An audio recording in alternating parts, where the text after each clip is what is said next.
যে বয়সে দুরন্তপনায় মেতে থাকার কথা সেই বয়সেই রিক্সা চালক। নিজের পড়ালেখার খরচ সামলিয়ে যোগান দিতে হয় পরিবারেও। বলছি সিলেটের এই স্মার্ট কিশোর রিক্সা চালকের কথা। বাকি গল্পটা শুনবো তার মুখ থেকেই।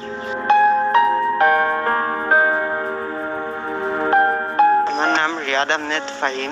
আমি সিলেট নগরী কোলাপাড়া এলাকায় থাকি। আমি সিলেট কেমব্রিয়ান স্কুল অ্যান্ড কলেজে ক্লাস 9-এ পড়ি এখন।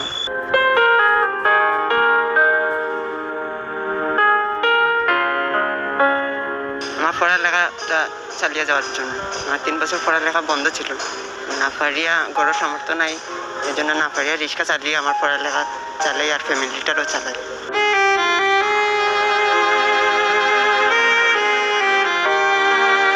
ফজরের নামাজ পড়ে রিক্সাটা নিয়ে আসার পরে রেডি হয়ে যে বারোই আর সকাল 10টা পর্যন্ত চালাই। এরপরে আবার 11টার সময় স্কুলে যাই গিয়ে আবার 3টার দিকে এসে স্কুল থেকে এসে আবার বারোই আবার 5টা পর্যন্ত চালাই রিক্সা। এরপরে প্রাইভেটও যাই গিয়ে আবার 2 ঘন্টা আপনার। এবারে 7টার থেকে আবার 9টা পর্যন্ত রিক্সা চালাই। এরপরে আবার স্কুলের পড়া আর প্রাইভেটও পড়া বসে পড়ি। এরপরে আর আব্বু আম্মু আর ছোটো একটা ভাই আর বড় একজন আর আমি। প্রতিদিন 600-800 টাকা ইনকাম করতে পারি স্কুল না থাকলে। আর স্কুল থাকলে 600 বা 500। স্কুলে আমার টাকা লাগে 5 ঘন্টা আর প্রাইভেটে 2 ঘন্টা, 7 ঘন্টা এখানে যাই। তারপরে 500 রুজি করতে পারি। রিক্সাটা আমাদের এলাকার শাইনুর পাশা টাইম দিয়েছিলাম। এটা ছিল পাড়া রিক্সা, কিন্তু এটা আমি চালিয়ে ক্লাসে গেলে ক্লান্ত হয়ে যাই, তাই আমি এটা কিস্তি নিয়ে এটা অটো রিক্সা বানিয়েছি আমি।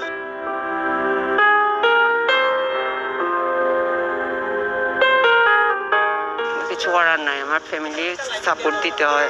আমি আত্মতৃপ্তি পাই আর আমার ভালো লাগে এটা চালিয়ে যে পড়াশোনা চালাইতেছে। আমার মতো আরও অনেকে আছে পড়াশোনা করতে পারে না টাকার অভাবে। আমি চাই তারাও এরকম কিছু করে পড়ালেখাটা চালিয়ে যায়। অন্যান্য স্কুলরা দেখছো আশাআশি করে, কিন্তু কেমব্রিয়ান স্কুলের কোনো ছাত্রছাত্রী আশাআশি করছে, উল্টা আমার সাপোর্ট দিছে।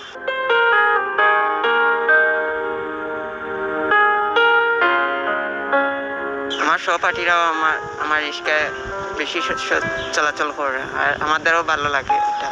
আর তারা আমার অনেক সাপোর্ট করে। অন্য রিক্সা থাকলেও আমার রিক্সায় চলে যায়, আবার 10 টাকা বা 20 টাকাও দেয়। 5 ঘন্টা চালিয়ে বাদে বাসায় গিয়ে পড়তে বসি, সেক্ষেত্রে আমার মনে হয় ক্ষতি অন্যায়। আমি বড় হয়ে ইঞ্জিনিয়ার হতে চাই আর আমার ছোটো ভাইয়াটা পড়ালেখা করে অনেক বড় করতে চাই তাকে।